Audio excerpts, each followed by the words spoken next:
আপনার কি high pressure আছে?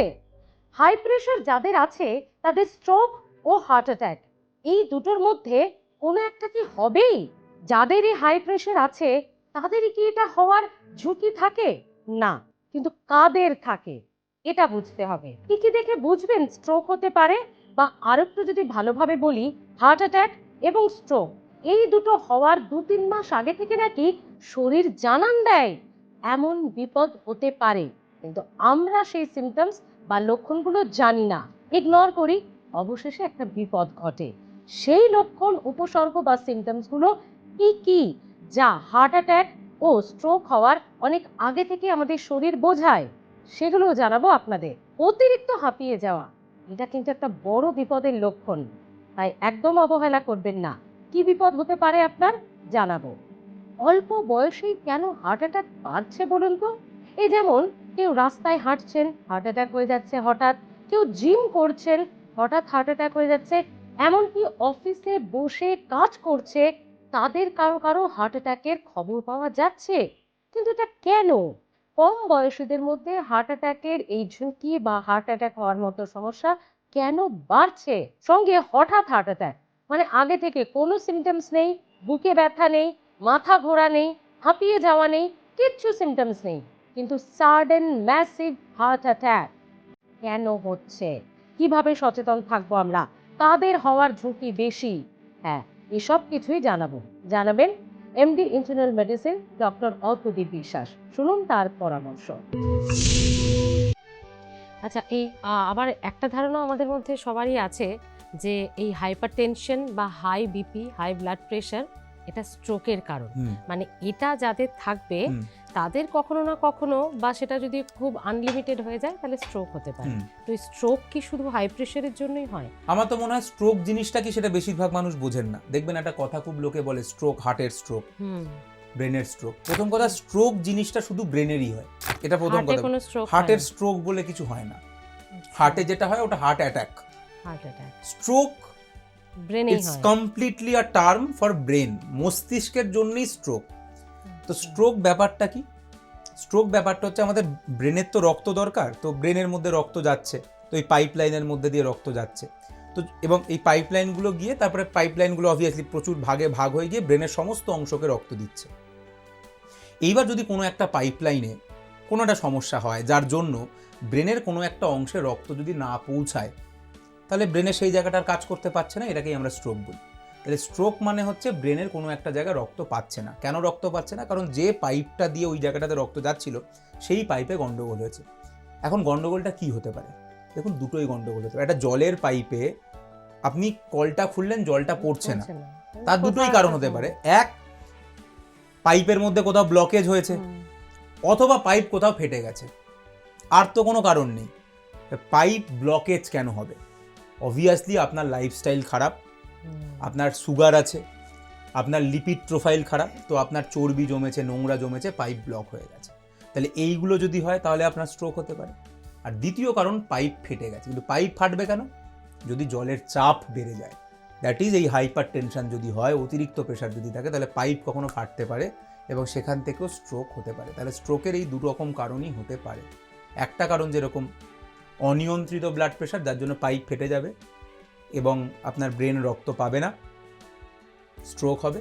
কিংবা পাইপের মধ্যে ব্লকেজ আসবে, যার জন্য আপনার স্ট্রোক হবে। এই জন্যই বলে যে ব্রেনে ব্লাড ক্লট করেছে বা রক্ত জমে গেছে, এই যে জিনিসটা, হ্যাঁ, এই না, তাহলে এগুলো লোকে এমনি বলে, মানে এগুলো ঠিক এক্স্যাক্টলি আমি বুঝিয়ে দিচ্ছি কি ব্যাপারটা। একটা তো ব্রেনে স্ক্যান করে, এবার স্ক্যান করে দেখা যায় যে একটা জায়গায় কি রয়েছে। এবার দুটো সবই ওই সিটি স্ক্যান জিনিসটা একটা কালো সাদা জিনিস, তো নয় কালো থাকে নয় সাদা থাকে, তো ওখানে এরকম কিছু দেখা যায় সাদা বা কালো। তো যেটা আমি আপনাকে বললাম, যদি এরকম একটা ব্লকেজ আসে যার জন্য রক্ত যাচ্ছে না, স্ট্রোক হয়েছে, তাহলে ওখানটা আপনি কালো দেখতে পাবেন। সেটাকেও লোকে বলছে যে ক্লট জমেছে, সেটাকেও ক্লট জমেছে বলতে পারি। আবার ধরুন পাইপ ফেটে গেছে, তাহলে যখন পাইপটা ফাটে সেটাও তারা রক্ত এরকম বেরিয়ে আসে, সেটাও এরকম সাদা বা কালো মতো হয়ে থাকে, সেটা দেখিও আমরা বলি যে এই যে ক্লট জমেছে।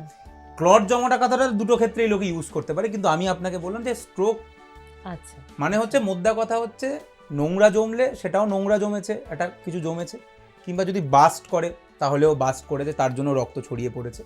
তো দু রকম ভাবেই স্ট্রোকটা হতে পারে আর কি। স্যার অনেকেই বলেন যে এই হার্ট অ্যাটাক বা ব্রেন স্ট্রোক, না না আমি বা বলবো না, এবং দুটো আলাদা। আচ্ছা এবং হার্ট অ্যাটাক এবং বা খুব ভালো বলেছেন স্যার, যে বা বলা যাবে না, কিন্তু এটা এবং এই হার্ট অ্যাটাক হোক এবং ব্রেন স্ট্রোক দুটোর ক্ষেত্রেই জানতে চাইবো 1 মাস 2 মাস 3 মাস আগে নাকি কিছু কিছু সিমটমস হয়, মানে সেটাকে নাকি আমরা ইগনোর করি, তারপর আলটিমেট গিয়ে সেটা হয়, মানে এটা কি হয়? না দেখুন, অবভিয়াসলি যাদের নর্মালি হচ্ছে, যেরকম আমি বললাম, কেন আপনার স্ট্রোক হবে, আইদার একটা নোংরা জমেছে অথবা বাস্ট করেছে। তো বাস্ট তো আর হঠাৎ করে করবে না, আপনার প্রেশার নিশ্চয়ই বেশি থাকছিল অনেক দিন ধরে, তাহলে সেইগুলোকে আপনি ইগনোর করেছেন। আপনার প্রেশার বেশি, আপনার মাথা ঘুরছে, আপনি প্রেশার চেক করাচ্ছেন না, হয়তো 10 বছর আগে কোনো একজন ডাক্তারবাবু আপনাকে একটা ওষুধ দিয়েছিল, আপনি ওই ওষুধটাই খেয়ে যান, আপনি চেকও করান না যে আপনার প্রেশার বাড়ছে না কমছে। সিমিলারলি আপনার লিপিড প্রোফাইল খারাপ, আপনি হাঁটাচলা করেন না, আপনার নোংরা জমছে, আপনি খেয়াল করেন না, তাহলে সেগুলো হতে পারে, সেগুলো জিনিসগুলো অবভিয়াসলি হতে পারে।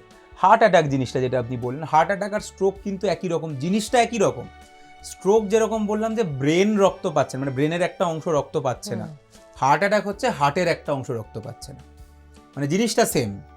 হার্ট অ্যাটাক মানে হচ্ছে হার্টের একটা অংশ রক্ত পাচ্ছে না। একই রকম ভাবে হার্টের মধ্যে যে পাইপলাইনগুলো যায়, সেই পাইপলাইনে যদি, এখানে আবার ওই ফাটার ব্যাপারটা শুধু নেই, এখানে ওই নোংরাটাই জমে, মানে একটা ব্লকেজ আসবে, তার জন্য হার্টের একটা অংশ রক্ত পাবে না।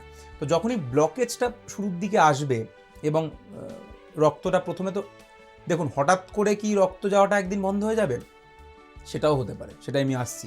বাট নর্মালি যেটা হয় বেশিরভাগ ক্ষেত্রে যে আস্তে আস্তে কমে, মানে প্রথমে এতটা রক্ত আসছিল, এবার নোংরাটা বাড়তে থাকছে, রক্ত কম আসতে, তো যখনই রক্ত কম আসবে, আপনার হার্টের একটা অংশ কম আসবে, তখনই আপনার বুকে একটা ব্যথা অনুভব হবে, যেটাকে আমরা ডাক্তারিতে অ্যানজাইনা বলি, বুকের ব্যথা অনুভব হবে।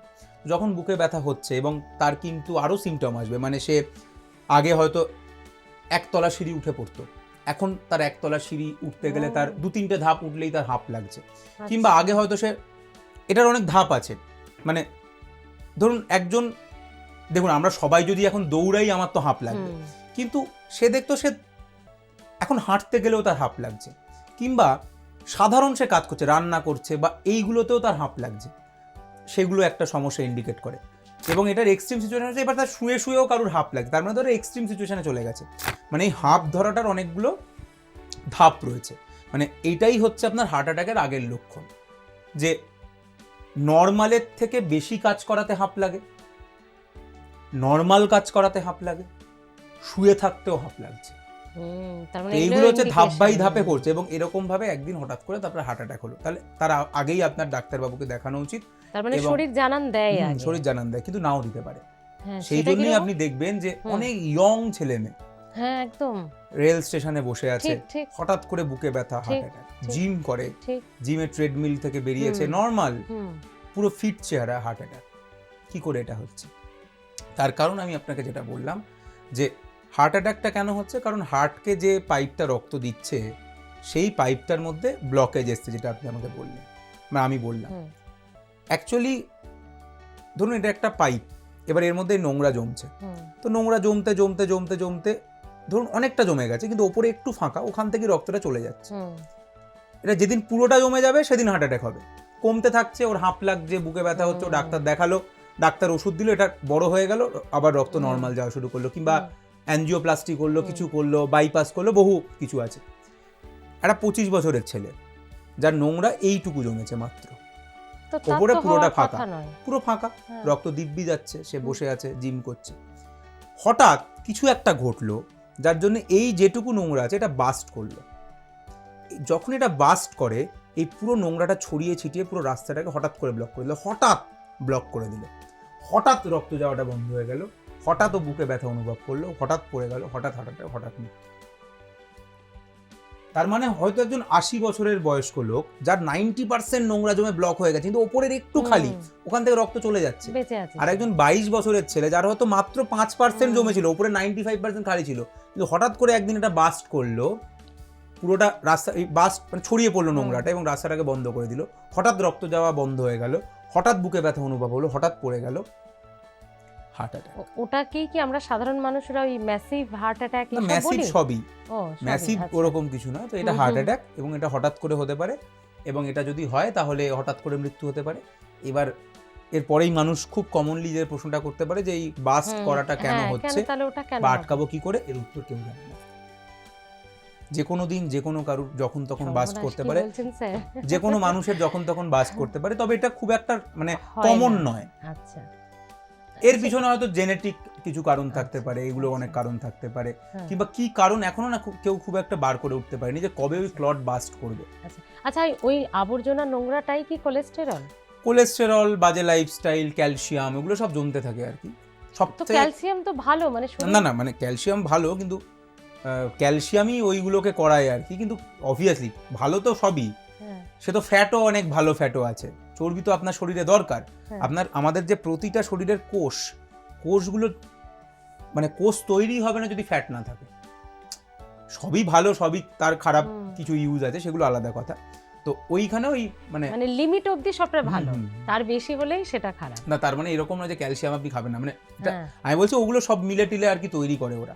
সে তো রক্তে যা ক্যালসিয়াম আছে সেগুলো ইউজ হয়, মানে ক্যালসিয়াম আমাদের শরীরে তো থাকেই, মানে এরকম না যে আমাদের মাসেলের মধ্যে, আমাদের হাড়ের মধ্যে ক্যালসিয়াম এমনিই রয়েছে।